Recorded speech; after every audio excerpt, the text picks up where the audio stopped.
ലോകത്തിലെ ഏറ്റവും തിരഞ്ഞെടുക്കപ്പെട്ട സിനിമാ വിപണികളിൽ ഒന്നായി അറിയപ്പെടുന്ന രാജ്യമാണ് ജപ്പാൻ. താരശക്തിയേക്കാൾ കഥ പറച്ചിലിനും സിനിമാറ്റിക് അനുഭവത്തിനുമാണ് ഇവിടെ പലപ്പോഴും പ്രാധാന്യം നൽകുന്നത്. അത്തരത്തിൽ ജപ്പാനിൽ ഏറെ ശ്രദ്ധിക്കപ്പെട്ട സിനിമയാണ് അല്ലു അർജുൻ ചിത്രം പുഷ്പ ടു ദ റൂൾ. ഇപ്പോഴിതാ പുഷ്പ ടു ദ റൂൾ ജപ്പാനിലും തരംഗമാവുകയാണ്. റിലീസ് ചെയ്ത് വെറും 14 ദിവസത്തിനുള്ളിൽ 6.1 കോടി രൂപ ജപ്പാൻ ബോക്സ് ഓഫീസിൽ നിന്നും സ്വന്തമാക്കിയിരിക്കുകയാണ്. ഏകദേശം 17,000-ഓളം ആളുകളാണ് 2 ആഴ്ചയ്ക്കുള്ളിൽ ജാപ്പനീസ് തിയേറ്ററുകളിൽ സിനിമ കാണാൻ വേണ്ടി എത്തിയത്. അല്ലു അർജുന്റെ സ്റ്റൈലിനും നൃത്തത്തിനും വലിയ ആരാധക വൃന്ദമുള്ള ജപ്പാനിൽ പുഷ്പയുടെ 2ാം ഭാഗത്തിനായി വലിയ കാത്തിരിപ്പിലായിരുന്നു സിനിമാ പ്രേമികൾ. അല്ലു അർജുനെ ഇരുകൈയും നീട്ടിയാണ് ജപ്പാൻ സ്വീകരിച്ചിരിക്കുന്നതെന്നാണ് റിപ്പോർട്ടുകൾ. സാധാരണയായി ദൈർഘ്യം കുറഞ്ഞ സിനിമകൾക്ക് മുൻഗണന നൽകുന്നവരാണ് ജാപ്പനീസ് പ്രേക്ഷകർ.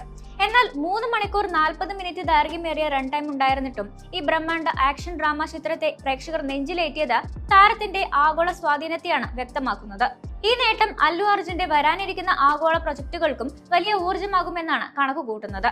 2024 ഡിസംബർ 5-ന് ആഗോളതലത്തിൽ 12,500 തിയേറ്ററുകളിലാണ് സുകുമാർ രജനിയും സംവിധാനം ചെയ്ത പുഷ്പ 2 പ്രദർശനത്തിനെത്തിയത്. രാജ്യത്ത് അതിവേഗമാണ് 1000 കോടി കളക്ഷൻ നേടിയത്. ചിത്രം റിലീസായി വെറും 6 ദിവസത്തിനുള്ളിലായിരുന്നു ഈ ഒരു നേട്ടം. അല്ലു അർജുൻ, രശ്മിക മന്ദാന എന്നിവർ കേന്ദ്ര കഥാപാത്രങ്ങളെ അവതരിപ്പിക്കുന്ന ചിത്രത്തിൽ സുനിൽ, ഫഹദ് ഫാസിൽ, അനസൂയ ഭരദ്വാജ് തുടങ്ങിയവരാണ് മറ്റ് പ്രധാന കഥാപാത്രങ്ങളെ അവതരിപ്പിക്കുന്നത്. 2021-ൽ പുറത്തിറങ്ങിയ പുഷ്പ ദ റൈസ് എന്ന ചിത്രത്തിന്റെ 2ാം ഭാഗമാണ് ഈ ചിത്രം. പുഷ്പ ദ റൈസ് നൽകിയ വമ്പൻ ജനപ്രീതിയും വിജയവും തന്നെയായിരുന്നു ഈ ചിത്രത്തിന്റെ വിജയവും. 500 കോടി ബഡ്ജറ്റിൽ നിർമ്മിച്ച ഈ ഒരു ചിത്രം ഇന്ന് വരെയുള്ള ഏറ്റവും ചെലവേറിയ ഇന്ത്യൻ ചിത്രങ്ങളിൽ ഒന്നുകൂടിയാണ്.